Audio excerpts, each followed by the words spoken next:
السلام علیکم، میں ہوں آپ کا دوست ڈاکٹر محمد فہیم۔ آج ہم آپ کو بتائیں گے خشک کھانسی اور بلغمی کھانسی کے لیے کون سی ہومیوپیتھک میڈیسن ہے۔ دوستو، جو خشک کھانسی ہے اور گلے میں خراش ہوتی ہے، گلا خشک ہوتا ہے، ساتھ کندھوں میں اور سر میں درد ہوتا ہے، کھانستے وقت شدید چھاتی میں درد، سر میں درد، اس کی بہترین دوا پلساٹیلا ہے۔ پلساٹیلا سر کا درد بھی ٹھیک کرتی ہے اور خشک کھانسی کو بہترین کرتی ہے۔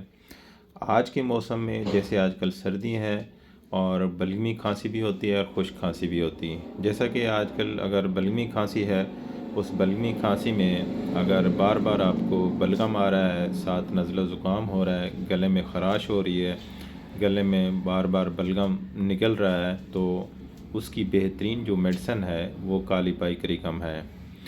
کالی پائکریکم 30 میں استعمال کریں، دن میں 3 سے 4 مرتبہ، انشاءاللہ بلغمی کھانسی ٹھیک ہو جائے گی۔